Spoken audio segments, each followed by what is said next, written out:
What is up, everyone? Welcome to the NoLife Gaming Show. I hope you all have enjoyed your week. Sorry we weren't here last week, but life happens. We were a little busy and we decided to take a break. But we're back this week and every week in the future. If there are any updates about shows, if we're not going to do a show, if there's not going to be one for the week, or we're going to be gone, make sure that you follow us at our Twitter, which is at NoLife Gaming. Just follow us. That's where all our news, any kind of updates on streaming. So whenever we hop on streams, because we don't have a set schedule right now, but anytime we hop on, everything goes through our Twitter. We don't have any other social media, so just make sure you follow us there. And you can follow us over on Twitch as well, /no_lives. You can see it, obviously, right up there.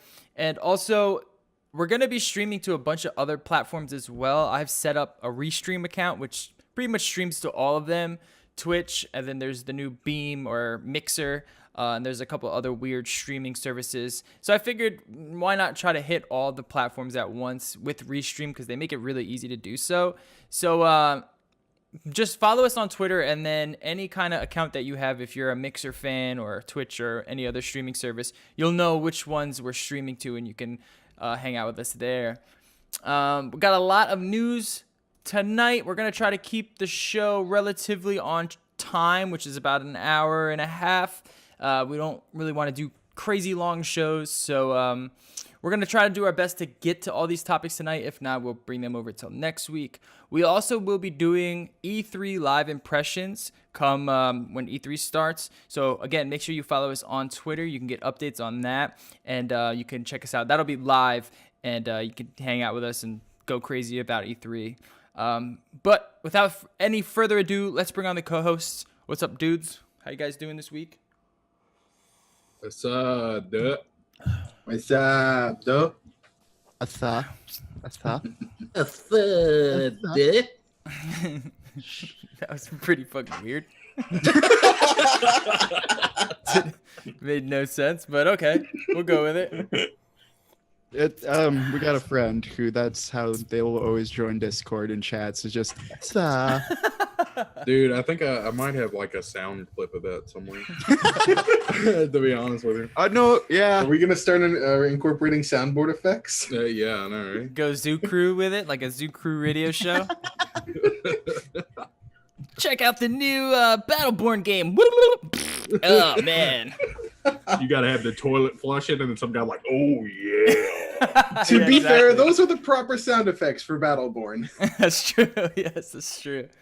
All right, so let's just jump right into it. What have we been playing? I will go last because I want to talk about that last. But let's talk to Jerry first. Jerry, what have you been playing this week? Anything we've all been kind of busy, so we haven't been playing too much. But you've been doing anything? Any kind of gaming? Any new games lately?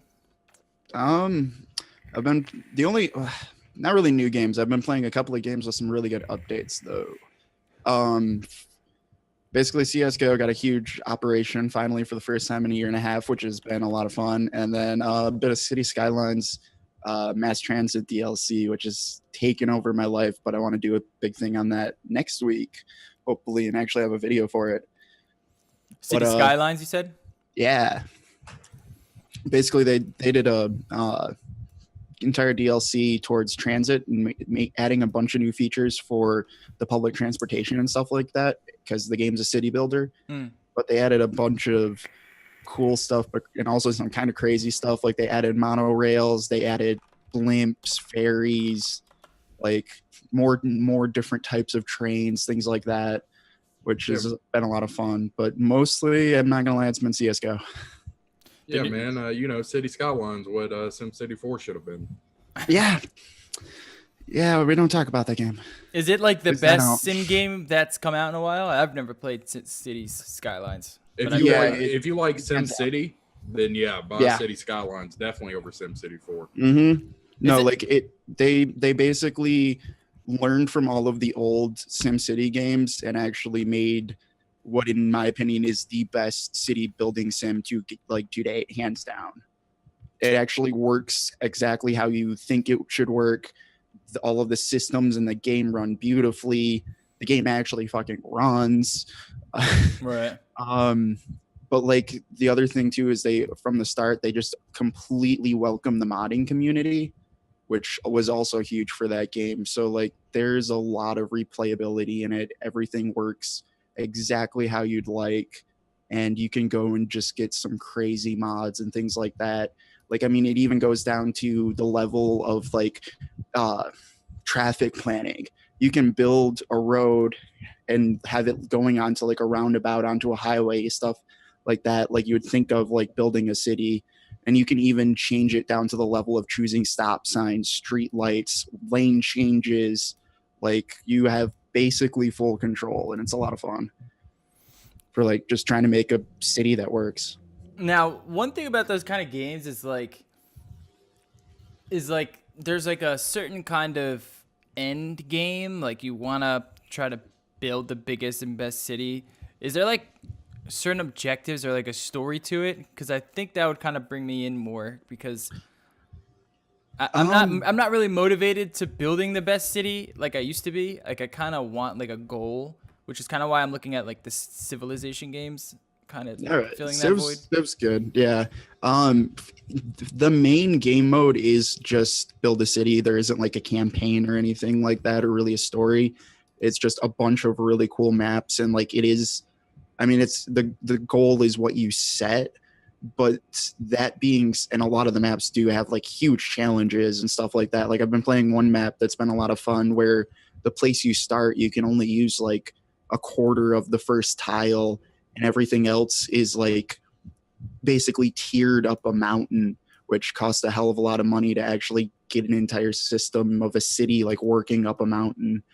But they do have a bunch of scenarios, and they also open those up to the modding community, so people also are allowed to make scenarios, because the game not only do they open up to the modding community, the game comes with a full level editor. You can literally create your own scenarios. You can play scenarios other people have created. You can create your own maps. You can go down to the asset level and completely change the look of the entire game through changing your own assets. So there are a lot of scenarios that the game comes with, and all the DLCs come with, but also that people have made. Like an example of one was in the DLC for that brought natural disasters. You start with a city of 20,000. The goal is to make a city 250,000, have a bunch of money. But oh yeah, by the way, like every time you get another 15,000 people, there's going to be like a 7.5 tornado that's just going to rip through the city and destroy half of it. Mm-hmm. But like they do have like scenarios and stuff like that that have a set goal and a win condition that are a lot of fun, but they're also pretty challenging. Right. Yeah, but for the most part, it's just it's like SimCity, man. It's just a city building, sandbox. Right. If you want like goals and strategies and stuff like that, yeah, look into Civ 4 or Civ 5 or Civ 6. They're all great. Yeah, I gotta check that out. So what about the Counter-Strike? What's up with the new operation? Anything cool? Okay, we got Operation Hydra. So we got 7 new maps. I think 3 of them are brand new, if I remember right, and 4 are sort of rehashed from other past operations and other things they've released basically on the workshop, things like that. Bunch of new skins, of course, because welcome to CSGO. Right. And the biggest thing's been they added a bunch of new. They added an entire new queue basically. So instead of you having deathmatch, casual, competitive, and then gun game and bomb retake, which like not really a lot of people play, but they're fun. They added an entire different queue on top of that for what they're calling war games. And war games has been a lot of fun for just jumping in casually, of just like they just have a bunch of old games from that people used to play on old servers all the time, like Scout Knives. They call it Flying Scootsman or Scotsman or something like that. But I mean, it's basically Scout Knives. That's pretty dope. That's dope. Scout Knives is also a lot of fun. Basically, for people who don't know, it's also completely different from how you would think of traditional CS, of like a slow methodical game. In this, no gravity basically, or like moon physics from Tony Hawk games. That's basically what it is. Like when you jump for like 3 seconds super high in the air. They also have like a mode called Boom Boom Zap, which is only knives, only grenades, and only tasers.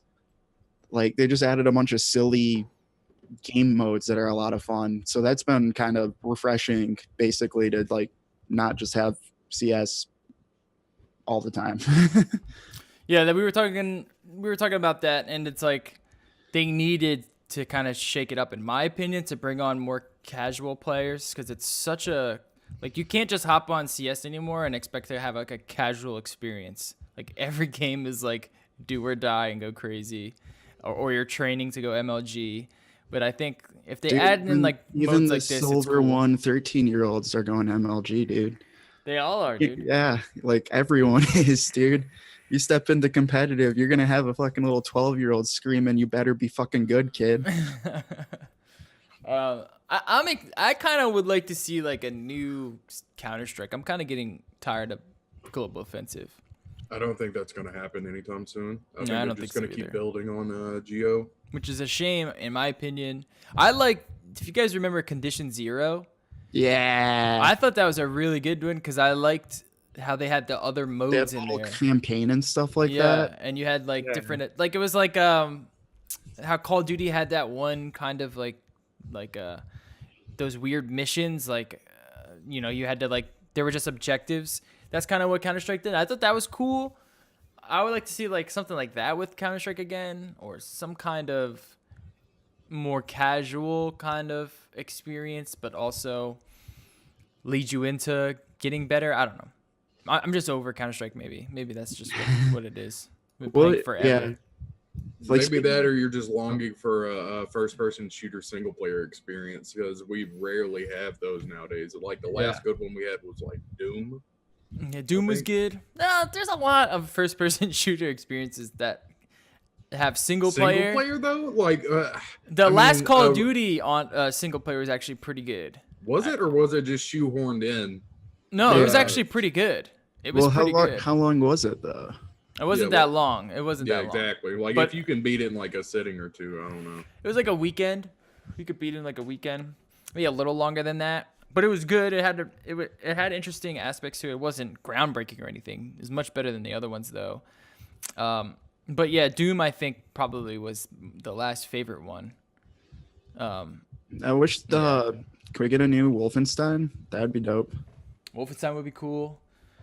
A new BioShock would be cool. The Battlefield Yeah. 1 campaign's not bad. That one's not bad either. Well, They're not like mean, fully fleshed. It's not like a full game though. I see what you're saying Yeah. about that. You mentioning Condition Zero just made me want that again so badly though. Yeah. That was a really like for just like a little single player experience, that was a lot of fun because the entire point of it was like, all right, you start with one other person and you go and do this. Once you beat it, you get another person and you get some extra money so you can buy slightly better guns for yourself and for them. Do that, you get a fourth, and you like build up a team basically that you can like rotate and you actually have like full control over. And like that kind of single player experience was really cool for just like having like a true feeling of progression to it, Mm-hmm. like, at least for me. I'm just trolling through the Steam store real quick, and it looks like Rising Storm 2 Vietnam came out today. Really? Yeah, that might be Yeah. actually worth looking into. Um, 'Cause Rising Storm was really good. Are you sure that's out? Yep, I'm looking at it right now. Okay, 'cause- Rising Storm 2 Vietnam. Okay, cool. Because I know last I knew, like last weekend it was in beta, and there was Yeah, like an open beta weekend for it. So that's cool if it's already out. Yep, released May 30th. Just released today. No, that's from the like Red Orchestra people, right? Yep. Okay, I'll Exact same check that people. out then for sure. All right, word. Yeah, so I'll probably check out the new operation on there just to see what's up. All right. So you've been playing. What was the game that you wanted to talk about, Andrew? Oh, Vanquish. Oh, I've been right. playing Vanquish. All right, so Hey, speaking of single player, yeah. shooting campaign games. yeah, man. But this one actually came out originally in 2007 on Xbox 360 and PS3, but we're just now getting a port to PC. But anyway, the game's called Vanquish. It's made by Platinum Games, which, as you know, they made Bayonetta, the new Nier game. They made the good Transformers game. I mean, they're just a really good company in my opinion. What it is, it's a stylish. I would call it a stylish third-person shooter. It's kind of like a mashup of Gears of War and Bayonetta, Devil May Cry type games. It's really fast-paced. It's kind of like a bullet hell, even I would say. It's cover-based, of course, but you do have like bullet hell type mechanics. Like there's tons of projectiles, enemies always shooting at you. You're never really just doing the Gears of War thing where you just sit still behind cover and you just pop out a whole skirmish right there behind that one cover, maybe switching once or twice. You're always moving around the battlefield, it feels like. I mean, I imagine you could just sit at the very back and just shoot at people, but that's not really too fun, is it? Anyway, it also mixes in like sliding, like your suit slides. You have like this powered up suit that also acts as your health bar and shield, but you can slide across the whole battlefield. That's pretty cool. And you have enhanced melee attacks. Pretty awesome. The mission setups are kind of like they're kind of like Bayonetta in the fact that you have like a little skirmish, and you'll go through the skirmish, and at the end of the skirmish you'll get a grade on it, and the overall mission is actually in a chapter. So you have like these little skirmishes, and then you get graded on these little skirmishes, and then you come back at the end of the chapter and you can like redo the little skirmishes to get a better score and all that. I'd say the controls feel really tight. It looks really good on computer. It runs at 60 frames. Yeah, we're watching it here. It looks great. Yeah, even though it came out in 2007, it actually does not look all that bad. It doesn't look like earth-shattering Horizon Zero Dawn. No, like ultra realism, but it still looks really good. as long as it how old runs is. good, right? As long as it's Oh, yeah. smooth. I mean, that's all you can ask for, really. Yeah, I mean, Still like if you're the same watching, engine? do I know? Is it still like the same engine? Yeah, Like, did I they believe change so. the graphics or anything? Because like I it does look don't- really good. I don't think that they changed any of the graphics or anything like that, to be completely honest with you. I think all they did, they might have just gave it, like a HD texture update, like so you could run it in 1080, which that's what they usually do when they update those older games and unlock the frames to, let you have 60 frames a second. I imagine that's probably all they did. Yeah. Like I said, the controls feel really smooth, and if you see me rolling around on there, it looks like the gameplay is actually sped up, but the gameplay is actually that fast. It's not sped up or anything like that. It's just actually that fast, rolling around. The only I haven't really beat it yet. This is my first time experiencing it because I didn't get it on PS3 or 360. I think by 2007 I was already trying to dip out the console market anyway. But Right. the only issue that I've had so far that I've been able to tell was the story seems kind of lackluster so far. It's like this cookie cutter generic story of like Russia hitting us with, or hitting America or whatever with a secret weapon, and then we got to fight back against them. That's what I gather from it so far. Like I said, I haven't made it too far into the story, so I can't rightfully say, but so far that's what it feels like. But then again, this kind of game, you're not really going into it for the story. You're going in it for the gameplay. Yeah, it looks kind of cool. I mean, if it's only $20, it looks pretty fun. Doesn't look too bad. Yeah, for like $20, like it's worth it in my opinion so far. And I haven't even beat the game. I'm gonna try to beat the game real quick, probably this week. I guess I'll do a review video on it. I mean, it's kind of an older game. It did just get released for Steam though, so I mean, I feel kind of bad doing a review on it. You know what I mean? Since it is such an old game, it just got ported. But It'll be a quick review. yeah, I might just beat it real quick, and instead of doing a quick review, I might just come back on this. And Yeah. do like a short review. Like should you really buy it? Is it really worth your time? But not make a full video about it. We're watching the cutscene. I guess this is the opening of the game, and it Yeah. looks so Japanese. Yeah, dude. You can actually skip. I don't think you probably made it as far, but you could probably skip to like the last 5 minutes and actually look at the first boss fight. The first boss fight is actually pretty cool. I really like it. Platinum always knows how to make some interesting boss fights. Oh yeah, dude. Like that's that's why I said that I really enjoy it so far, because I do like duck and cover shooters, third person over the shoulder shooters. I do enjoy it. It kind of fills that void within me a little bit, and it's That kind of fun. arcade itch. Yeah, yeah, exactly. Like old school. You remember Rainbow Six Vegas games like that? Yeah. That was awesome. Gears of War. I loved those games. Mm-hmm. But Yeah, the second one was really bad though. Don't mention that one. Six Vegas. Yeah. I just remember playing the first one with my cousin all the time. But Rainbow Six Vegas was bad? The second one. the second Oh. one. The second one wasn't They made as a good as the second first one, and I bought it when it came out, and still to this day, Yeah, I've no one never played been it. able to- well, I haven't even been able to finish it. Like on the PlayStation, it was bugged as fuck. Yeah, Like that was I literally haven't even been able to play it past like 3 levels. I don't think, and I've had it for like 10 years now. Vegas was dope though. That was a good one. Oh yeah, definitely. But yeah, man. I mean, I like those kind of games, but I'm really a Platinum fanboy, and if you're a Platinum fanboy, then that means you really love Bayonetta, and I really like the Bayonetta franchise. I can't wait for more of those games.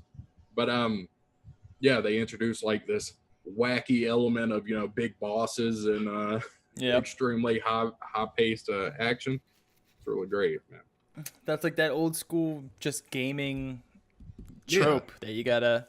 It's just fun, man. You work your way up to that boss fight, and then hopefully take them down in a couple runs, and it's just and then it's a fun satisfying. way. Yep. It's super satisfying when you beat the boss. And it's like mindless. That's what I like about a lot of games like this. Is like you're not like thinking too hard, Yeah, no, it's a lot of twitch reflexes. You're not just really like planning out strategies. Yes. Your main strategy is fucking get behind cover, shoot that guy. Yeah. I mean, you can really just play it without thinking about stuff, and those are really nice sometimes. All right, weird. Now, Doobie, you've played the ARMS demo. Yeah, I spent the weekend playing the ARMS demo. My initial thoughts so far are, I like the gameplay, but I need more time with the controls, the motion controls, and then more time with the Pro Controller controls to really see which one I like and which ones offer better kind of matchups. Because the way it works is that they're motion controlled, and I find myself holding the Joy-Cons, and if you move forward, you move back, and that's how you move your character. It's all motion controlled. I'll find myself accidentally moving forward because I'm not thinking. Once I get used to this, then I can focus on the match. But I think it's gonna take some time for people to really pick it up, depending on how well versed in motion controls and how easy it is for you to pick it up. But I mean, I like the gameplay. I was having a lot of fun with it. It's got some cool modes. But it's definitely very Nintendo. Yeah. It is a very Nintendo title. But it's nice to see new IP, and I think it could have the kind of the Splatoon impact. I really feel like this is their take on competitive boxing. How Splatoon was a shooter, and it's getting the Splatoon DLC treatment with free DLC support. So I recommend people who are on the fence who have a Switch play the demo. It's free. Just try it. Like I said, I'm going to need more than a couple hours with that motion control to really, really figure it out, though. Now I haven't played it yet. I didn't even know it was out until you told me that you had the demo. So I kind of want to check it out, but I want to know, like, are the controls like 1-to-1 with your movements? Because I know that the Joy-Cons they're pretty good at motion control. But does it feel like it's 1-to-1, or is there some kind of like wonkiness to the controller? It's a little, when you first pick it up, like when you first pick it up for the first time, it does take at least a couple matches to really feel it out. When I tried it, I was really bad. But as far as like 1-to-1, it's going to come to a lot of mental. Some of the things are, if you do like this, you block, and I'll, without thinking, just the way my hands feel, because this isn't the most natural of states like this is, I'll find myself accidentally blocking when I don't want to. When I want to throw like a grab, I'll accidentally throw a punch and a punch instead of grabbing. Mm. But like I said, a lot of it's mental. A lot of it's just recognizing my motions and how to do them and making them second nature.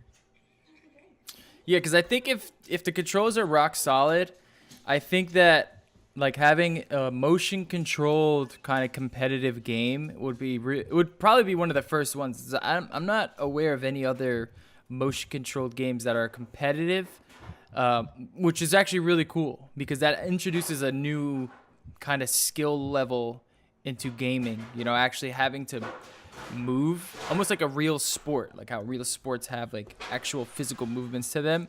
And I think that could be really interesting if it's tight, if the controls are tight. Hopefully, I would expect them to release like some kind of special Joy-Con for the game or something, because they're really riding on it to be this popular thing. Yeah, that game is really going to live and die by its motion controls. Like if they end up being really tight and they're really fine tuning the controls, maybe in this day and age, you know, patch them or something like that, then yeah, it's really it'll be good. But if the motion controls are bad, it's just going to flop.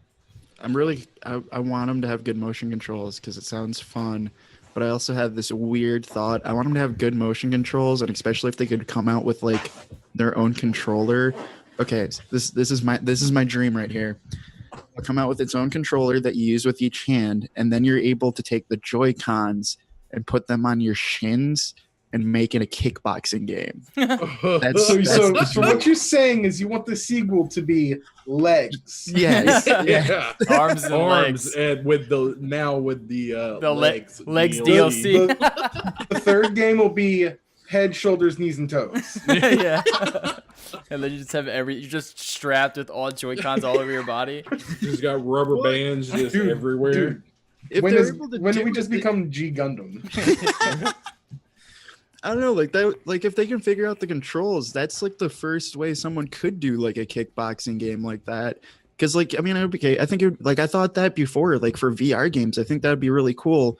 But let's be honest, no one's gonna. You'd have to basically buy like 4 sets of Vive controllers. Right. Who's got that kind of money? Yeah. But like Joy-Cons, you know, like if they can actually work that decently, and you just have 2 sets. Like which some people will already have, you know, because it's still, you can use it completely as a party system. If you have 2 sets of Joy-Cons, so you have 4 things, like, you know, just saying, just throwing it out there. That would be interesting. I'm gonna be real with you, Jerry. My fat ass is not playing a kickboxing motion control game. You can kiss my ass. I'm not doing that shit, Dude, it's the new Wii Sports, man. Come on, let a man dream. I'm gonna probably download that tonight and check it out because I'm interested to seeing if it has longevity, because I would like for it to succeed. I think that'd be cool, but who knows? Yeah, I would check out the there's the official times. It's about like an hour long each demo period, and I found that the servers weren't too bad. It's surprising. So I got disconnected maybe once, and I had like a couple people disconnect on me. But like you compare it to Mario Kart, it's actually better than Mario Kart. That's good. Yeah, so I'm hoping that the netcode is going to be better. But we'll Are you see. playing on Wi-Fi? I am playing on Wi-Fi. I am not connected Ethernet-wise yet. Yeah, I don't have a connector either. They really should have paired that up with the Switch. You can Wait, did they actually not- use the Wii's Ethernet adapter, No, that's I pretty cool. believe. It just doesn't I don't have have a a Wii, straight up Ethernet plug on it. No. No, nope. The Wii didn't have Wow. one. The Wii U didn't have one. The Switch doesn't have one. I'm It gonna doesn't on the dock. I can understand. There's it a not USB tablet. on the dock, but you can plug in the USB adapter, which it and that'll doesn't come work. with. Which it doesn't Can come it? with. No, yeah. Can you use The one any for the Wii- USB adapter though? Because I mean, you can get them off of Amazon for like. I $10. mean, yeah, I it is- believe so. No, you I don't can't. Just a think- USB. No, There's- I don't It's- think it has to be the official Nintendo one. No, it doesn't have to be the official Nintendo one, but there are specific like adapters that you have to use and they have to match up. So there's like a thread online somewhere So it's that a tells you all. Hackintosh thing. Yeah, there's threads out there that tell you which ones you need, like the specs that you need. But there's a certain spec that needs to be working. You can't use like a USB 3.0 adapter. It has to be a 2.0 adapter. So you're missing out on all that bandwidth. It's really stupid. And, They're pretty much using the same one from the Wii, because that one worked on the Wii U, and that one I believe also works on the Switch. Mm-hmm. I mean, which means that because they worked with the Wii and the Wii was so mass produced, you'll be able to find them for cheap, but they're not going to be like 3.0 USB. Yeah. Nintendo, why you do this to me? Yeah, I it's hope kind of you- almost as Like, bad what as is when that? it's almost as bad as when they shipped the new 3DS and they didn't even ship it with a charger. Yeah, Like, you had Oh, to yeah, no, either buy yeah. a charger separately or you had to have your own charger. yeah. Yep.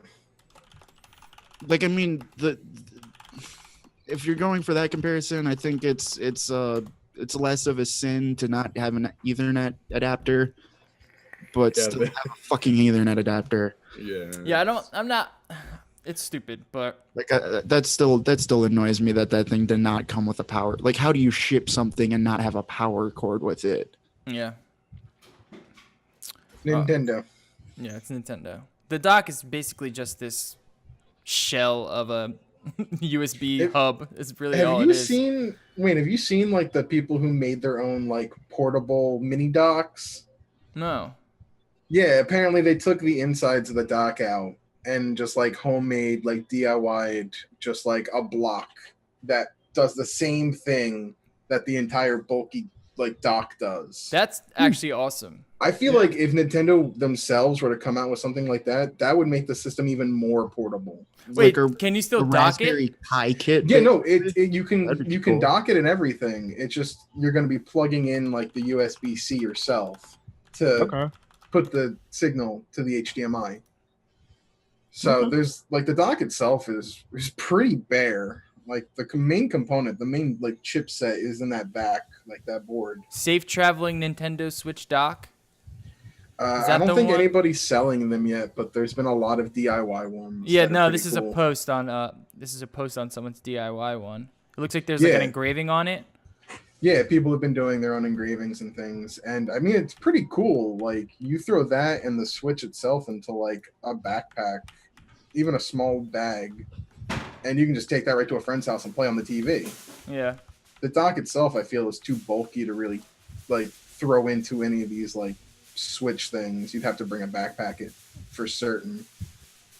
Something like that, you can throw that like into a small little pouch. Yeah, it actually looks pretty cool. It actually looks pretty cool. Jerry, check the Discord. I sent you a message on Discord. Okay. All right, so cool. Arms, it looks cool. Hopefully that they can, kind of do something cool with that. But I want to talk about Injustice 2 really quick. I've been playing a lot of Injustice 2. I think it's one of my favorite fighting games in a long time. It's so like accessible, yet there's such a depth to the game. I haven't recorded any footage of it yet, but I'm going to be putting I'm probably gonna stream it, so you'll see that, and then we'll just add it to the channel. But it's, first of all, the story mode doesn't take very long to beat. I think it only took me like a night or so to beat it, and there's like a weird kind of story with Injustice that I wasn't aware of because I haven't played the first one.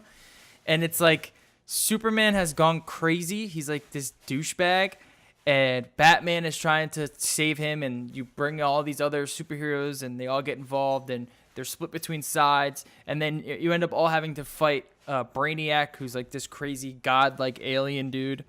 And it's just this really weird story of tying all these superheroes together.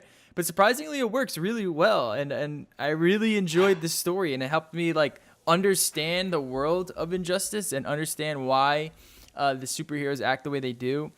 And then you add in all the loot that's involved in this game, all the different statistics, all the different fighting styles. You get the meter burn system, and you have like this really complex fighting system that you can either tap into or you can just play just for fun through all the multiverse, which is like this kind of challenge-based arcade system. And man, it's actually really awesome, and I highly recommend it.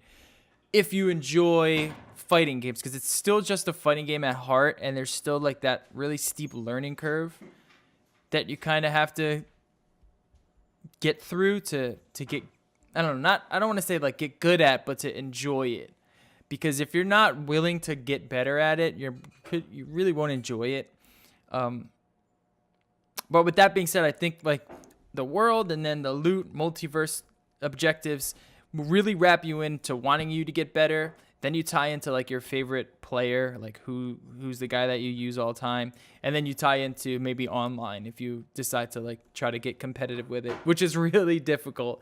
Some of these guys who play these games, they're just insane. Like they can hit you forever, and you just can't do anything about it. Wayne, what characters have you like been playing as that you like? I like Robin. I like Deadshot just because he seems to be pretty heavily used by the good guys because he has like really large zoning, which is like making sure people stay their distance. Poison Ivy's good, but I also like Black Adam. I think Black Adam's pretty good. And then there's other guys, Captain Cold, who's pretty cool. Who else is there? The Green Arrow's pretty cool. I'm getting feedback, and they seem to be like, I don't know, it's just difficult to like learn all these different people, even though they all kind of have similar movesets.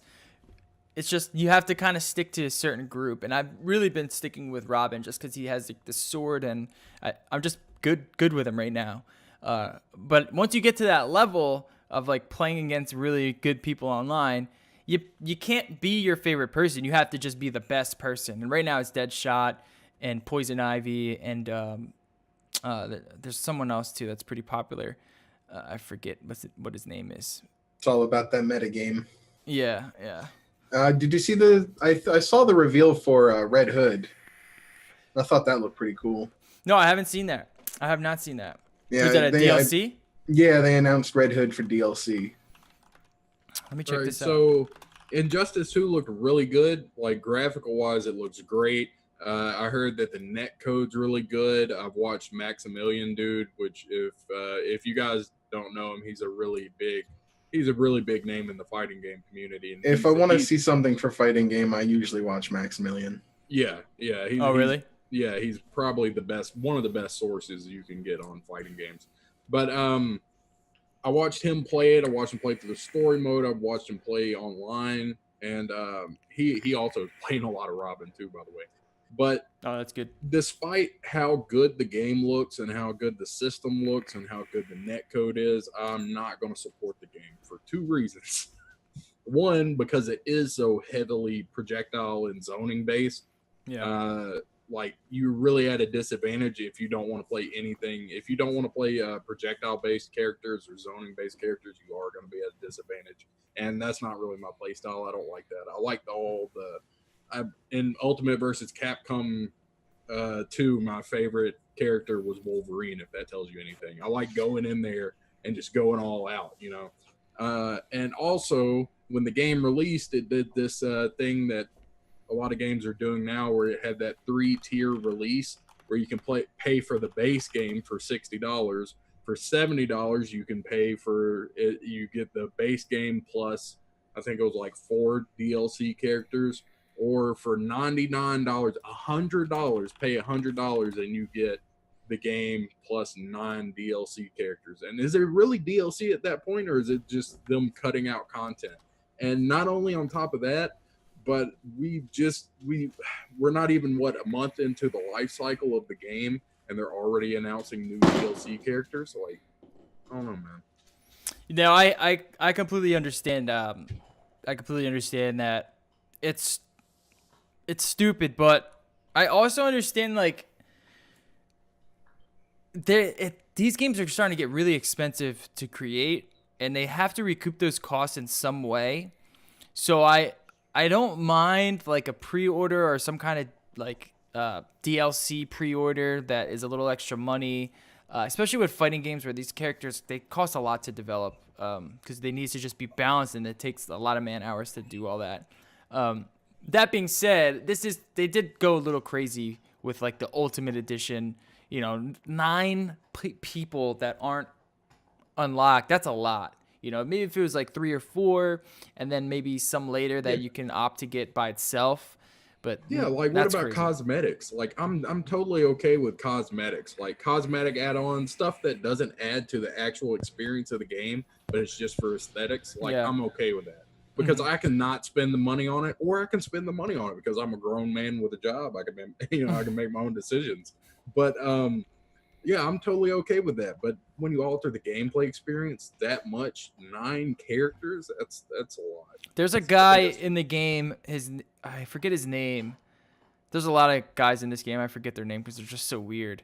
But he's a DLC guy, and he's like really good. And I can't play him because I didn't pre-order it or get the DLC. You're talking about Dark Side? Yeah, Darkseid. Yeah. He's actually a really great character to use, and he has like this kind of like teleportation move where that puts you at a really strong advantage because you can just zip behind people. And I can't play him because I didn't download the DLC. I'm not gonna buy him. So I'm just being beat without him. Well, not only that, but he's projectile based, isn't he? Like he shoots the eye beam that goes in the weird pattern. Yeah, he does a lot of cool stuff. He's just a really good character, and you get to play him in the multiverse, which is interesting because there was a multiverse section. You can actually play as him, but you can't use him online or anything. So. Oh well, it's a good game though. It really is. It's an excellent fighting game. I wish I had a little bit more time with it. Just been a little busy, but I'm probably gonna be playing it later, and I just like it. It's just a great kind of skill-based game, and it's one of the fighting games that you feel like you're actually fighting. Whereas Street Fighter, those kind of games, I don't really feel like I'm fighting. I feel like I'm watching like a sprite kind of fight, and it doesn't feel very connected in my opinion with those games. Yeah, so basically the actions and the movements feel like they have weight to them. Yeah, basically. But my advice to you is just pick like 1, maybe 2 characters and just get really good with them. Like don't play a bunch of different characters. Yeah, right now I think Robin is my dude. Just because he's just really fun to use, and he has this kind of like. He shoots like his little Robin thing, and it goes up and then goes forward, which is actually pretty cool. And he also has like a pretty cool like a flipping slide thing. But I don't know if he's like the guy I want to choose yet. I'm still trying to figure that out. Right now I have been using him. Plus the loot in the game is insane. There's so much loot, which is really cool. So if you like that, you'll like this game. That is another thing that I did watch Max when he played a lot. Like when he hit level 20, he unlocked a new ability. Oh yeah. You unlock ability. That's kind of weird for a fighting game. Like that's a really bold move to first of all put loots that affect your stats. That's kind of odd. That's a little bit different. That's a bit of a game changer in my opinion. Yeah. And also to unlock abilities as you level up. That's also kind of out there. Yeah, the abilities are interesting too because you can unlock abilities, and the loot does affect your stats online, but you can go into modes where it doesn't affect. Like you have to say no stats. You get to keep the cosmetic changes, but it doesn't apply the statistics on it. I'm not sure if that affects abilities though. I'm not sure if you keep your abilities or not. I would assume not. I would assume everyone is just stock with the cosmetics on them. I'm not sure how I don't know. It's interesting because some of the cosmetic changes, they create like a bigger hitbox, it feels like. And I wonder if that affects it in those modes. It's probably something that will be brought up between like the pros and stuff, but I don't mind it. If you're gonna see it at E3, it's probably gonna be that mode where everybody's just vanilla, and and you can't just upload your own dude that you made or whatever. All right, let's get into news. We got some news to talk about here. First one, Square Enix is hiring for a super famous RPG. What RPG is that? With a numbered sequel. Yes. Yeah, that's what they said. I don't Final know. Fantasy, you think? Yeah, instantly Final Fantasy 7, the remake, or just a new Final Fantasy. I think all their resources are pretty much pooling into 2 games right now for the most part. The Final Fantasy 7 remake and Kingdom Hearts 3. because those are going to be the biggest cash cows that they have. Yeah. Yeah. Probably within the next about 5 years. I think it's probably Final Fantasy VII, just given the recent news of Yeah. the development and being pulled from CyberConnect 2 and being brought in house, where Square Enix themselves are now taking full control. That just means to me they're probably hiring additional positions to help. Hmm. Yeah. Didn't they also announce that like the day after, about the same day too? That like Yeah, that they job were. listing kind of went up. That It was was like it was right kinda around the like same or so. time. I, But also, I would I love don't to think see, the like, job listing's up anymore either, because I click on it and it won't let me get into it. But I don't know, just a little tidbit. They might have filled it already. I I mean, would like to see like a new Parasite Eve game though. That'd be pretty cool. that new I Am Setsuna games got announced by them too, so probably unrelated, but that was also announced right by them at the same time too. Yo, can Yeah. we finally see Chrono Trigger 3? Dude, that's a franchise that I would be like hyped to hear new stuff from Square. On Chrono Switch, Trigger maybe? or Chrono Cross? On anything, man. Like I mean, Chrono Cross was not bad, but it was It was a nothing Chrono matches Trigger. Chrono Trigger for me. Yeah. Yeah, I like Chrono Trigger as well. All right. Well, if you need a job, Square Enix has got you covered. Well, actually, no, they don't. They already No, hired they someone. don't. You're beat. You beat there. Go work for Squeenix. Next, new Life is Strange game is on the way. Now, Life is Strange is an awesome game. Have you guys played Life is Strange at all? Like I said, I've watched it. I've watched it played, which pretty much ruins that's it right. for you. Yeah, you can't. You can't play it after that. No. I'm with Andrew there. I've watched people play it, but I haven't played it myself. Honestly, I that's a game you can watch though. I mean, you might as well. Oh yeah. You know. Yeah, I mean, it's more like a definitely good movie at that experience. point. Yeah. Well, the game is basically a movie anyway. So you're not missing out on too much if you watch it, but it is like I think it's pretty personal. Like that's kind of something that you might want to do yourself and play, or watch it by someone who's not talking or anything. That might be better. But it's a really good emotional game with like really interesting kind of. I don't know how to explain it. There's like really deep emotional aspects of the game that it plays on, and they do it really well. And this YouTube video that's in the screen, you can see it now. They just pretty much say that they're working on a new game, and I'm excited for it. They made a really good teen simulator. Like Yeah. I don't mean it's a character driven story. That's all it is. Teen I Simulator. think Jerry just muted out. Did Jerry just mute out? Yeah, Jay, your mic is being a little weird. yeah. I'm hearing clicks from your mic. Are you like touching it? Oh, really? Yeah. Well, then please let me know if you're hearing clicks, Yeah. and I'll stop. Oh, really? Well, I didn't know, dude. It's an on-off switch because I'm not using my own computer right now, so I literally have one USB port, so I can't use the mic and a mouse. Oh, At so the are you like muting yourself with the switch? Like with the on-off switch. I see. Yeah, you're good. You're good. Gotcha. But yeah, it's like a character-driven visual novel story experience. I mean, it's not meant you play it one time, and that's one of the games. They're usually not really that expensive. Like to buy all the episodes, like even when they're brand new, it's usually like $30 maybe, if that. I think Life is Strange when it first came out was like $25. I think it was like, I don't remember if it was that much. It might have been cheaper. Yeah. They're usually not that expensive. Like even if you buy them episode by episode, they're usually like $5 an episode. Yeah. It's like an hour and a half experience. I mean, I'll play it. I love those kind of games, except some of the Telltale games. Like I really like The Wolf Among Us, Walking Dead Season 1. Season 2 was all right, not that great. Tales from the Borderlands was really good. And then they just got weird. They just started doing Everything. Tales game. Yeah. For every IP that would And let them, like they did in Minecraft. a lot of them was and- all the same story basically too, Yeah. like the same trope. Because I was just gonna ask, like, what, you didn't like Minecraft Walking Simulator? Like, you didn't like the visual? Like, if Minecraft wasn't Minecraft enough, you didn't just read Minecraft now? Yeah, they're getting a little too crazy over there. But I think the New Life is Strange. I think they've done it really well. Teen Simulator is pretty spot on of what it is. It's I wonder if the much new one nostalgia if the- porn. Yeah, I wonder if the new one will be like, if it'll have like different, because Life is Strange, you had like the time traveling mechanic.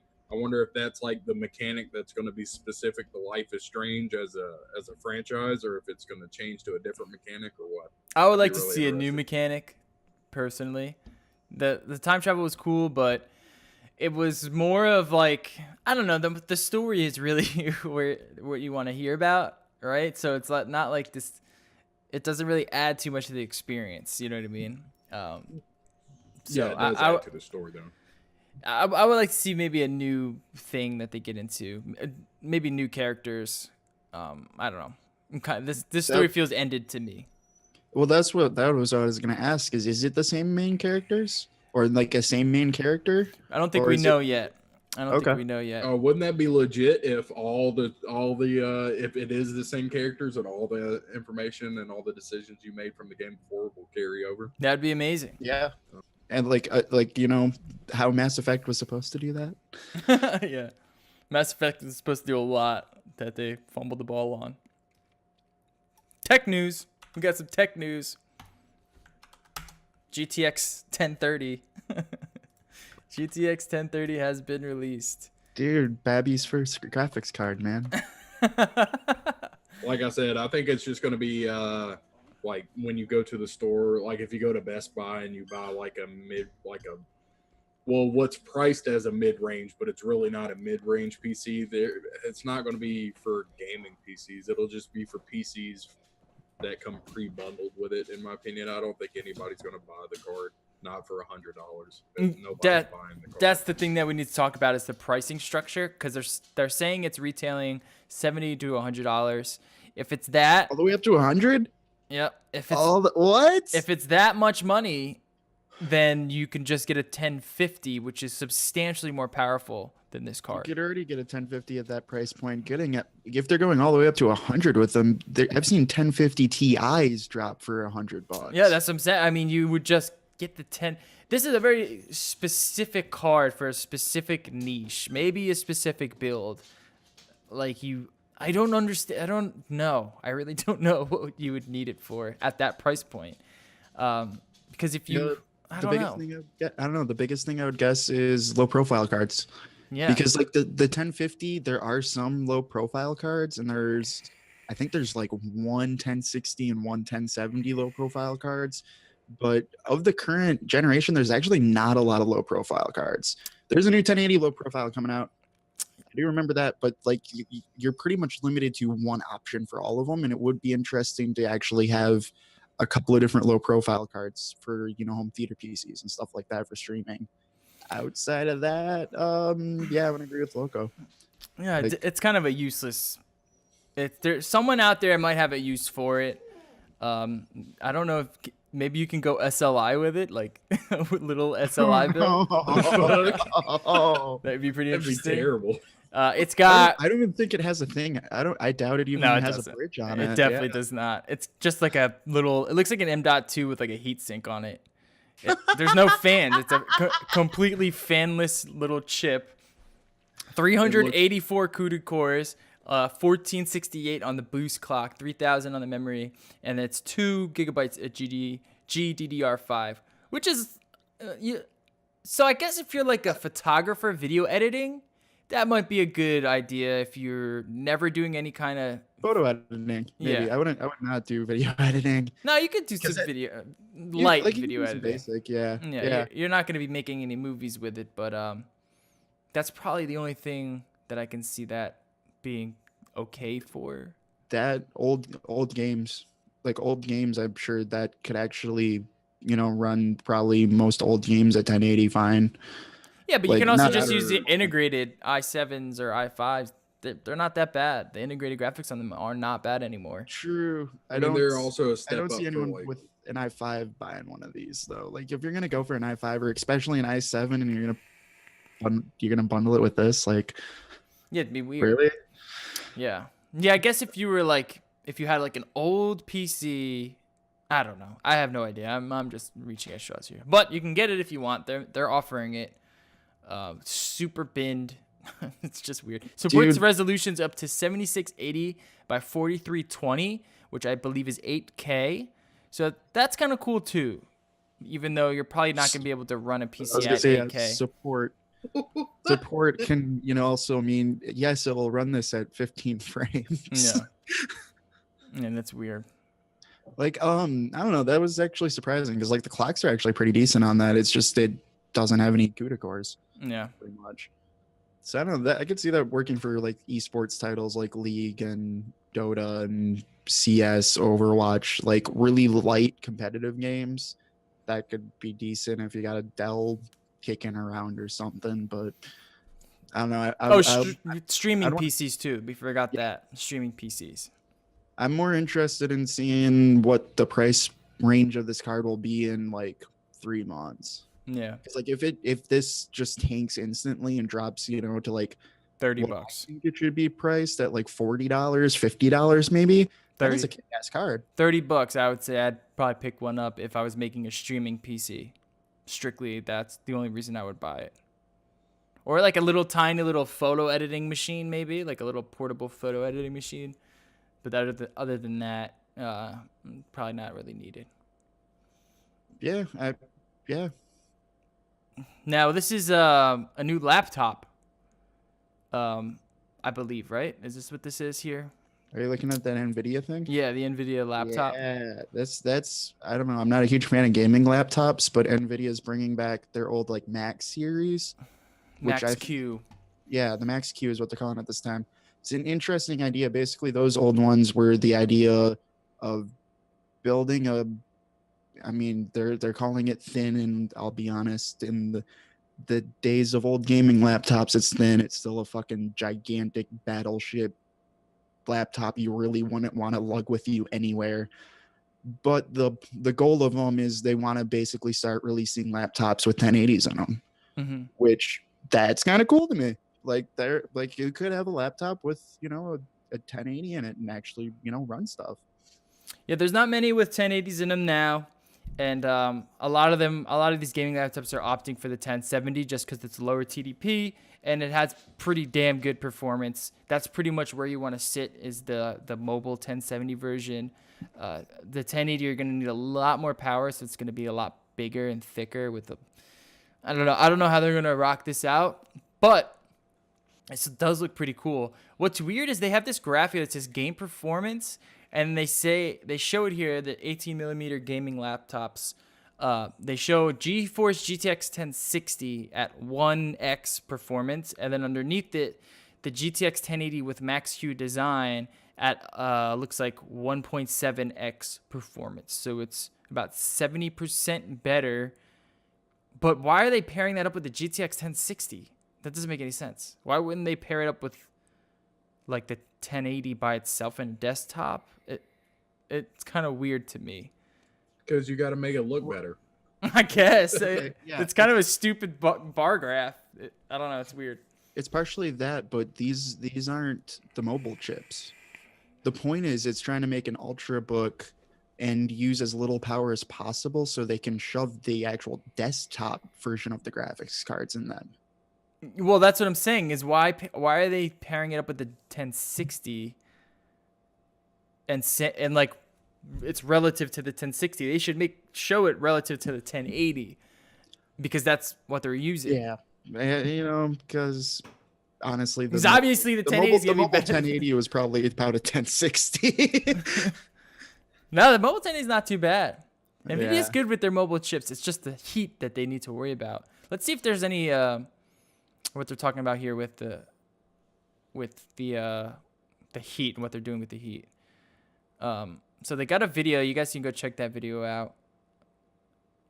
It doesn't really say too much. It's pretty damn thin, which is cool. I like that. I don't know. They have a bunch of weird bar graphs. It's Yeah. super thin, actually. I was gonna say, looking at some of them, because it's all coming out at Computex over the weekend and like this week, basically. But some of it's really kind of interesting. Is like, I mean, all right, like one of them I'm looking at here is an Asus Republic of Gamers. It's not even 18 millimeters thick, has a GTX 1080, and the monitor included in the laptop's a 120 hertz G-Sync monitor.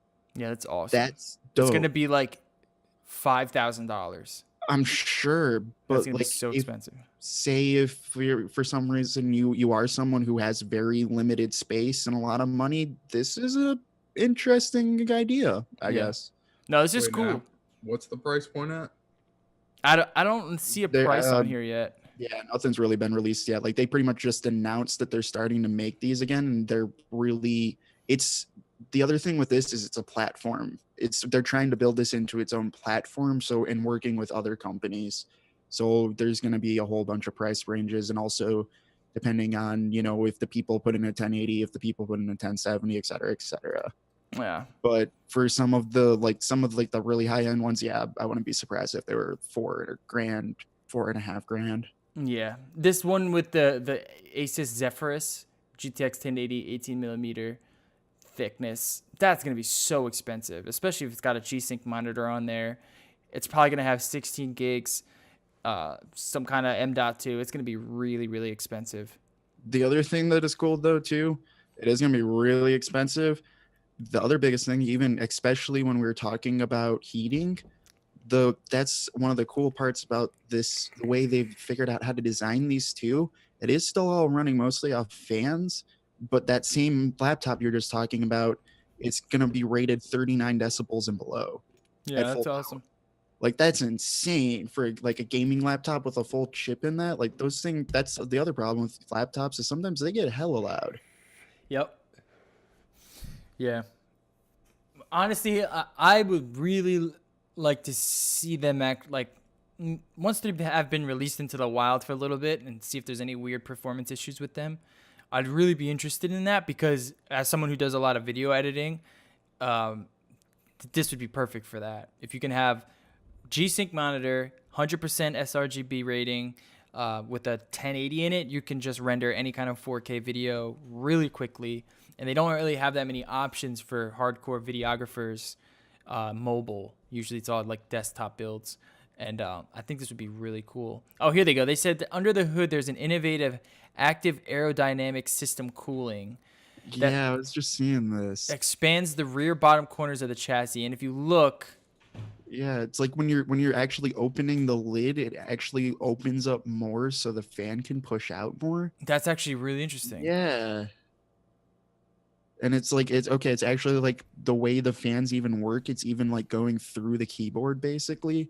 Like there's like a fan directing it like right underneath the keyboard and stuff. Like this is actually really crazy. It says increases total airflow by 30%, which is a substantial amount. That's cool. Well, let's see it. Let's hopefully we'll see more of this week. Yeah. NVIDIA also, I think they're trying to focus on them because apparently, with the death of the desktop, kind of how they've been selling a lot less. NVIDIA said they sold over 10 million gaming laptops just last year. So like apparently gaming laptops are on the rise for market share. So that's what I'm on right now. Yeah. Dude, they're getting really good these days. You know, if you're someone who doesn't have a lot of space, I mean, if you look at my desk, it takes up like an entire section of my house. So a gaming laptop, they're great for a lot of people. They're just really expensive, and that's the thing with them. They're really expensive. But this one looks really nice, this MSI one. Damn, it looks good. All right, moving on. Last tech news for the day. Intel iCore i9 Extreme Edition CPU is an 18-core beast out of Engadget. This is more news out of Computex. If you go and you watch all the tech guys, Linus, Bitwit, all the other ones, they're all talking about it right now. So just hop up on YouTube and you can see a lot more about it. But this is, going head-to-head with Threadripper. Threadripper. Yeah, or like what I call both of them, the AMD Y and the Intel Y. Because, dude, 18 core CPU. What the fuck? 18 cores, 36 threads. That's Like, insanity. I know, it's really fucking cool. $2,000 they yeah. want for it. Yeah, That's another that's the other thing. thing. Well, the other thing I think that was really funny is going through all of them because they also they unveiled a new i5 and a new i7 as well that are supposed to be a little bit better. But I'm interested to see how that goes up against Ryzen and other things because they do have a spec increase for them, which will be awesome for games and stuff. But they still lock them thread wise. So like the i5 still is a 4-core 4-thread, which I think if they really wanted to make a bang, like if they would have made that hyper threaded for an i5 with increased performance, that would have made a killing for them.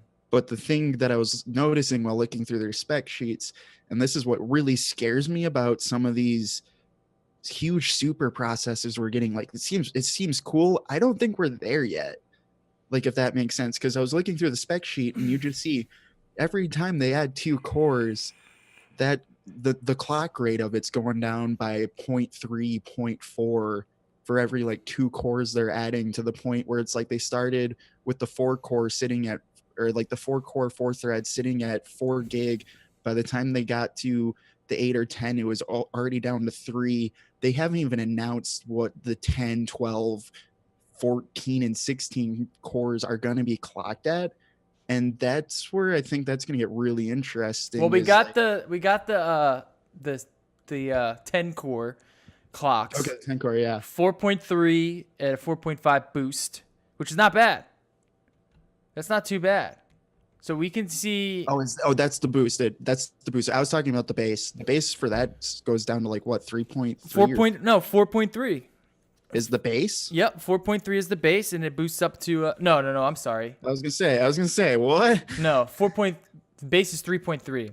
Yeah, that's what I mean. Yeah. Why is there 2 boosts? With these new ones, there's a max second boost on it. That's what I'm guessing is their normal old boost. That's what it'll go to, and then if apparently what they're saying is in like super heavy applications, it will boost it even more, which seems kind of cool to me. At the same time, that as an overclocker, that seems like more of a nightmare, basically, of trying to like, all right, I gotta make sure my clock's stable at the regular and the boost and the super boost. So it's got the Skylake X has up to 44 PCIe lanes. That's the huge part too. Out of these, is all of them have a huge amount of PCI lanes. Which means like awesome. If I'm thinking like as someone who does a lot of editing, just massive amounts of M.2 storage. Yep. That's actually that's been the biggest downfall of the Ryzen chips in comparison to the old Broadwell and Haswell parts. Yeah, it's the PCI lanes, and Intel's keeping up with the PCI lanes, which is really cool. Like the thing I was just trying to say is the thing that scares me is these things are going to be hyper-threaded beasts. These things are going to destroy, like this and the new Threadripper thing. These things are going to be so good for multi-threaded applications, but I'm worried about them going so far to multi-threaded that single core performance, I mean, they're going to be beat by a fucking i7. Yeah, well, I assume that. I assume that the single core isn't going to really be good at all. This is interesting for streaming, editing, like math, equation shit, rendering. That's pretty much it. If you're going for gaming, you still just want like a quad core CPU with super high boosts.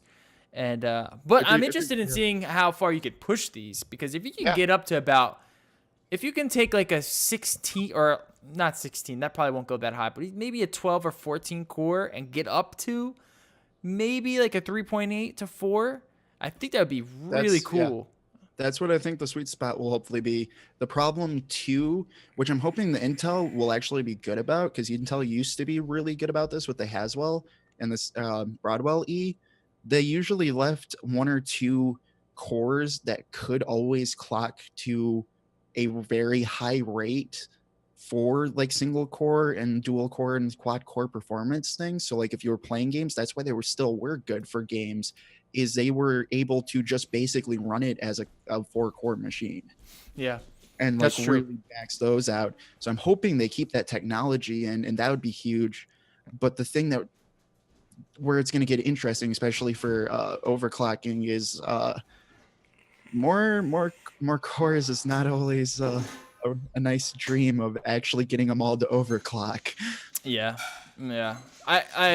What they're touting here in this video is this guy here. He's gaming, streaming, and recording all at the same time in 4K. And That would be insane. yeah, that would be really But I'm cool. also wondering what fucking graphics card does he have that I don't have? Probably GTX 1080 Ti. I'm thinking he has 2. Probably 2. Yeah, Probably like- it's probably like a pretty $2,000 on the CPU alone. Another $2,000 on just the GPU. Add in that, which you have to get the motherboard, which is another like $600 for these X299 boards. This is high end PC shit, but it's cool because that's where we're headed. And I'm just thinking of just this massive RAID 1 M.2 storage system with an extreme large cache, with a Intel Optane HDD fucking like 10 terabyte drive. That's just this NAS system that just any kind of content that I can just save on my computer will just always be like sitting in a cache, or almost speeds almost like that. That's interesting to me. That's very interesting to me. No, I think like I want to see how they actually show up. I want to Like, see it seems really cool. Threadripper too. I want to see what that can do, because that's kind of interesting. Well, it's cool that there's actually competition on that level. Yeah, Like, this that's is the the other year of the thing. CPU, man. Yeah, like I mean, everyone was saying like, well, not everyone, but like I think some people were trying to knock Ryzen, saying like, no, it hasn't scared Intel or anything like that. And next thing you know, Intel's like, oh hey, here's a new i5, here's a new i7, here's another new i7, here's another new i7, and here's 4 things we're calling i9s. And now AMD's scared again. Yeah. Like this is really cool to me. They actually have a lot of competition on the low end and on the super high end. That's nuts. Yeah, it would be cool to see another like company get into the ring instead of maybe like an EVGA CPU. Imagine that. That'd be pretty cool. Just NVIDIA Tegra. Just a one K87. core like 8 gigahertz boost chip. I'd be into that.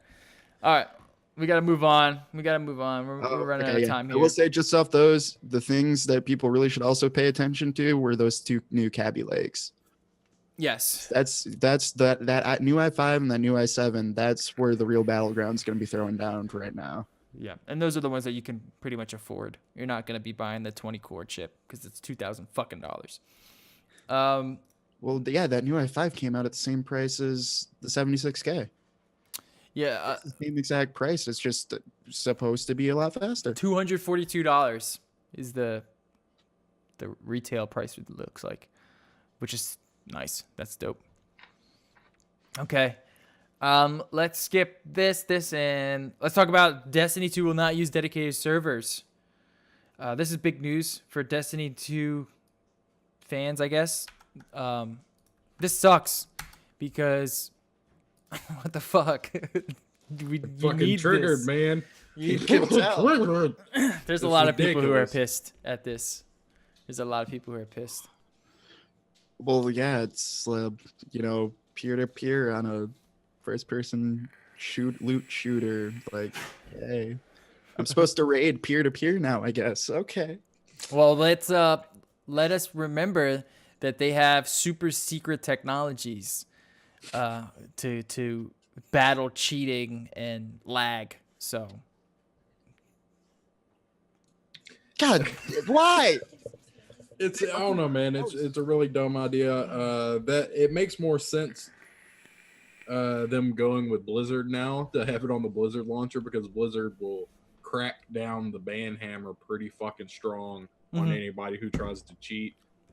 Blizzard's really serious about cheaters, but still, it's a fucking terrible idea. Yeah. Get dedicated servers. I mean, it's a successful company. It's going to be a successful game. Just pay for the dedicated servers. Yeah, to be honest. I can't wait for this to be a shit show. It's going to be a shit show. That's the thing. It's Yeah. maybe that's why they're delaying the release on PC is because they know it's going to be a shit show. And once it comes out on PC and we're doing peer to peer, it's going to be something. Yeah, It's there's gonna be also something been really a, special. also been an update saying there's 100% going to be no dedicated servers on any platform or console. So it's 100%. It's all peer-to-peer everywhere. Have they talked about crossplay at all? Or is that They did in the release. They said that the Xbox and PC was going to have crossplay. I'm not sure if PS4. like Rocket Wow. League? Yeah. Right, but Just then so, that yeah. makes me question even more. That's what they Like, said, if I remember correctly. But like, God, crossplay works because it's it's on an actual server. You want a peer to peer with Xbones and a PC and shitty internet connections and anti-cheat. And cheat Right. engine. Like I don't know. I was so excited for this game. And then this last like week and a half here, they've just been like, "Hey, I know you're excited. We got some news for you. Go and fuck yourself." Hype train derailed. I'm still going to get it. I'm still going to enjoy playing it. I'm just going to hope that Everyone is going to get it No, and yeah. enjoy it. I'm still gonna get it. We just gotta hope that everybody is gonna have that. Like we're gonna have enough people to fill up a raid group. Is that what?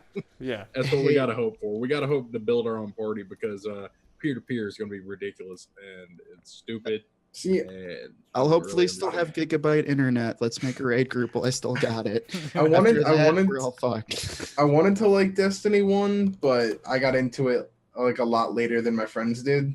So I wound up like playing it by myself, and that kind of killed it for me. Yeah. Can't play that game by yourself.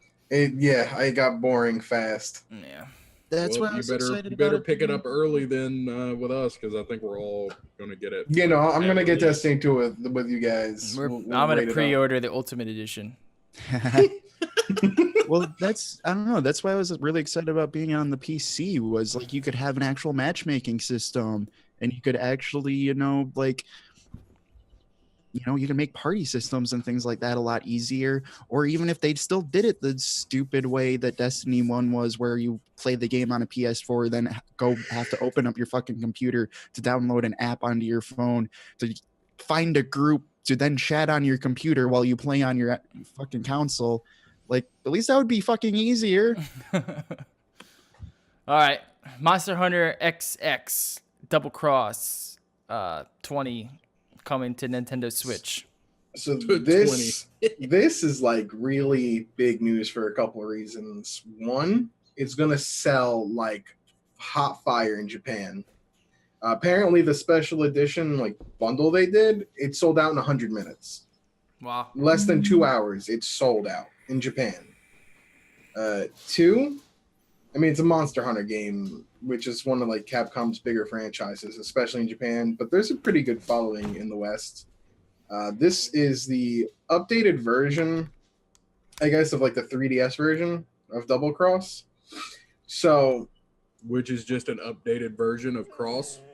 pretty much, Double Cross didn't come out in the US on the 3DS, so there's a lot of hope that this will find its way to the West. Maybe even both the 3DS version and this version, since they unveiled that the 3DS on the internet can also crossplay with the Switch, which to me is a really big thing because nobody knew that level of connectivity could happen.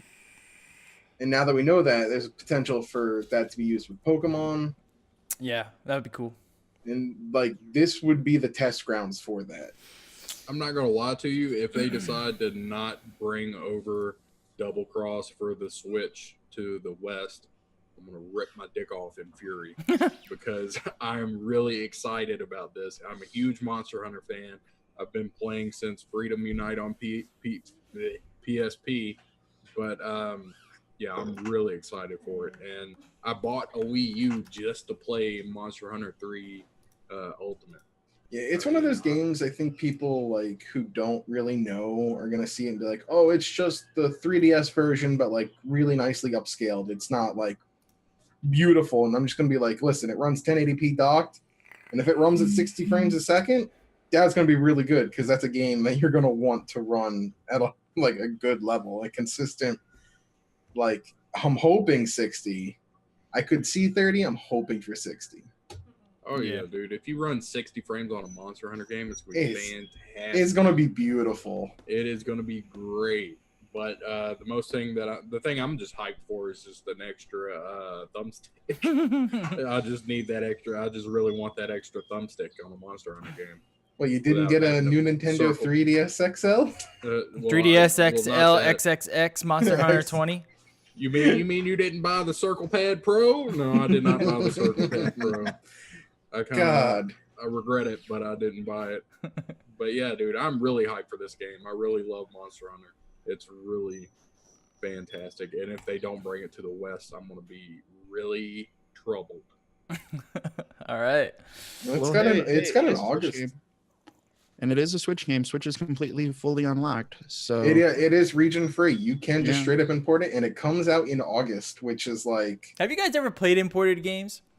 I might get my Monster Hunter game imported in, but I mean the thing is Monster Hunter, if you played a lot of it, which I've synced over probably 1,000 hours easily over the course of its lifetime that I played it anyway, you can really play it without understanding, Japanese.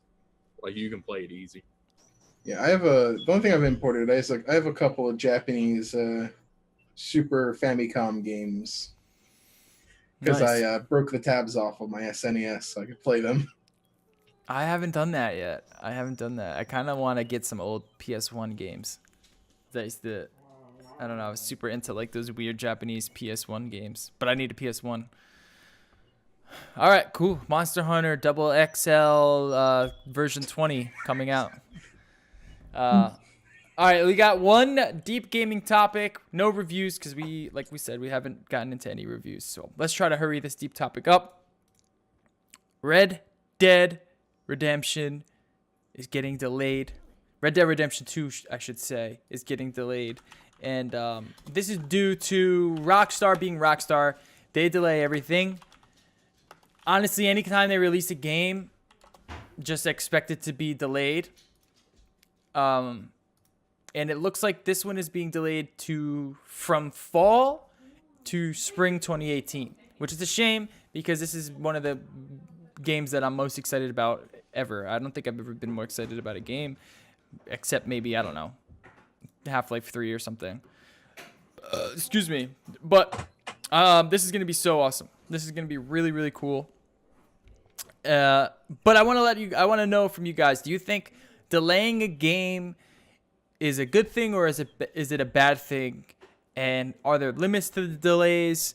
Do you think that early access, these kind of new early access models, is limiting delays, making delays longer? And I just want to talk about delays because in my opinion, I think Rockstar is probably the only company that can get away with delaying a game for indefinitely. And people are fine with it. They're like, hey, take your time with the game. We know the level of expertise that you guys have making these gigantic games, so take all the time you need. But not many other companies have that luxury. If a game gets delayed too long, people are just like, yeah, I'm over it. When it comes out, who knows, maybe I'll pick it up. Rockstar, it'll get delayed and it'll still be a #1 selling game. Blizzard. And Blizzard. Rockstar and Blizzard. They can do that for forever. They're the kings of we'll release it when it's ready. Square Enix after that. I still liked Final Fantasy 15, even though it took 10 years to make. Yeah. Kingdom Hearts 3 is been pushed back 12 times. I don't even care about Kingdom Hearts 3, and it still triggers me a little bit. Kingdom Hearts 3 is the new Half-Life 3. I don't really mind setbacks and pushbacks to an extent. Like you said, Rockstar, they're really good about releasing top quality games that last, hold up to the test of time for a couple of years, before they start getting dated. People played Grand Theft Auto 4 forever, and now Grand Theft Auto 5 has been released, 2 or 3 different times? It's still in the top selling games every week. It's still number 5 every week. No matter even when new games come out, it's still there. It sells like hotcakes. Yeah. No, it's still been since it's released. It's been in the top 5 selling. every week, every month, every year since it's released. It's still to this day a top 5 seller. It'll probably And go when- down in history as the best game ever made. I When think. Red Dead 2 comes out, I think it's gonna pretty much replace Grand Theft Auto 5 as that game that's gonna be in the top 5 for like a couple years. Until Grand Theft Auto 6 comes out, pretty much. Pretty much. I don't know. I think it's gonna still do really well. I don't think it's gonna replace Grand Theft Auto 5. Yeah, you're probably right, because they are different games.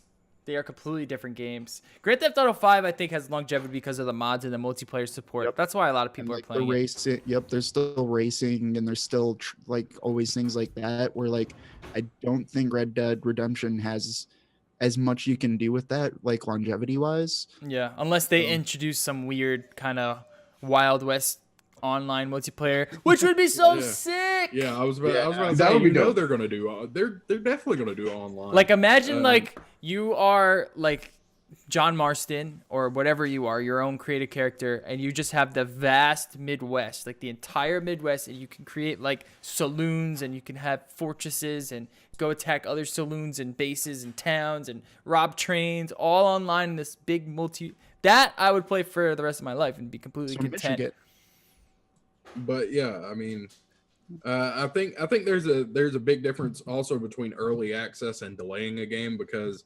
early access most of the time, in my opinion, is just like, hey, we see this trend like battleground games, like battle royale games. We see this trend. We're going to throw together a game real quick and we're going to push it out into early access while the trend's still popular. And yeah, like Rockstar has the luxury of, they don't really have to follow trends. They can just create their own trend. They can create their own project and whatever they want to play and or whatever they want to make and release it whenever it's done, and people will buy it because it's going to be a good game. I want to bring up the question. Do you think if Rockstar were to say, hey, if you want to play Red Dead Redemption right now with all the bugs and it's not perfect and maybe there's DLC later and you have to update it with patches, but you can play it now through early access, you still have to pay the $60 full price, but we'll give you the early access now. Do you think a lot of people would do that, or do you think people would just be like, well, let's just wait for the final game to be released and let it be perfect? Because I guarantee you it's not coming out in spring 18. I guarantee you it's coming out in fall 2018, or maybe even delayed again to the year after that, because it's Rockstar and they always do this. I'd buy an early access version. I mean, I'm pretty sure everybody would. I mean, even though I can sit here and say that I would prefer them to just wait until it's done, until it's a finished product that they're proud of, that they can put out there, that might require a couple of patches, but other than that it's finished.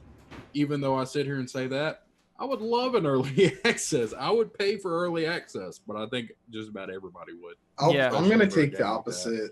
I'm gonna take the opposite of that. For me personally, I would rather wait to play a game I know is going to be Done. done, because if they release it like early access and there's maybe some really bad bugs, when are they going to patch it? I don't know. I mean, I would hope they would be fast, but at the same time, it's like, well, this is hindering my enjoyment of it. And why do I want to wait? Even though I own it, why do I want to wait until this is fixed? I would rather just wait in general. And then It's worse to have something that you own that you can't enjoy than it is to wait for something to come that's fully done. Which Rockstar has done before with the multiplayer on GTA 5, because you remember that didn't come out until almost a year later.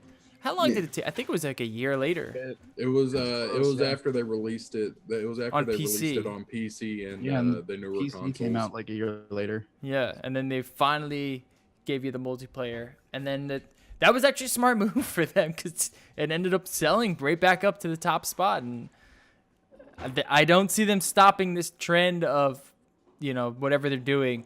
But like we said, Rockstar is one of the only companies that can really do it. And they are also one of the only companies that can produce a game that costs almost $1 billion. Like $500 million fucking dollars cost on GTA 5. Probably even more all in total to now.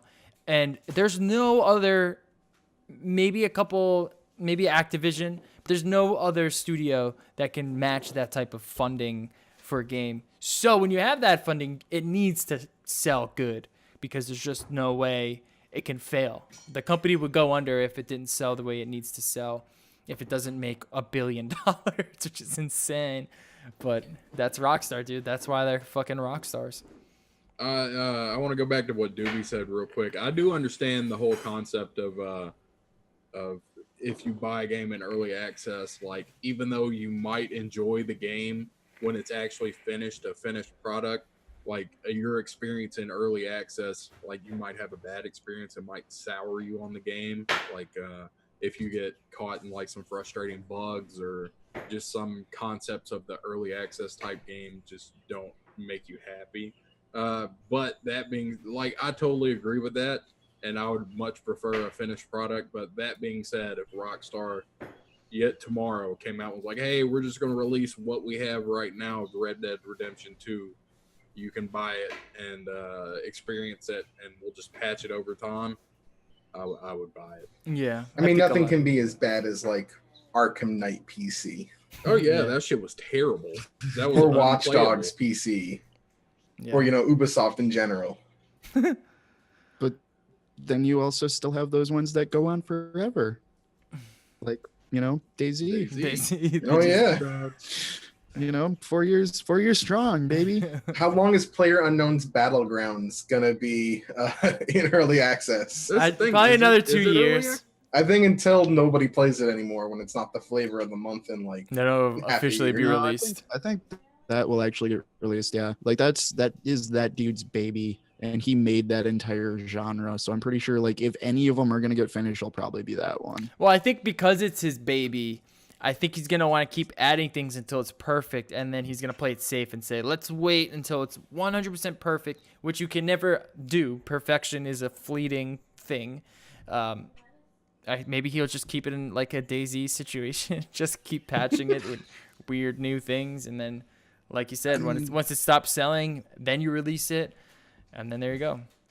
At least it's already better than All of DayZ's them. standalone. It's better than all of those games. But I hate Pretty that much. genre. I'm not a fan of that genre one bit. Wayne, you need to watch the honest trailer for PUBG. Oh, is that what you put Yeah. in the Discord? Yeah, they Yeah, hit check all that. of the points you said. All right, good. I'll check It's that out. hilarious. I'll check that out. All right, well, that's it. Thank you all for listening to the No Life Gaming Show. We will be back next week. And don't forget, follow us at No Life's Gaming on Twitter so you can stay updated to what we're doing, all the streams that we're going to be doing. And if you want to watch our streams, you can head over to Twitch/No_lives. Check it out right over there. Bang. And yeah, all right, we'll see you guys next week. Thank you all for listening. Peace, peace. Bye bye. Hey.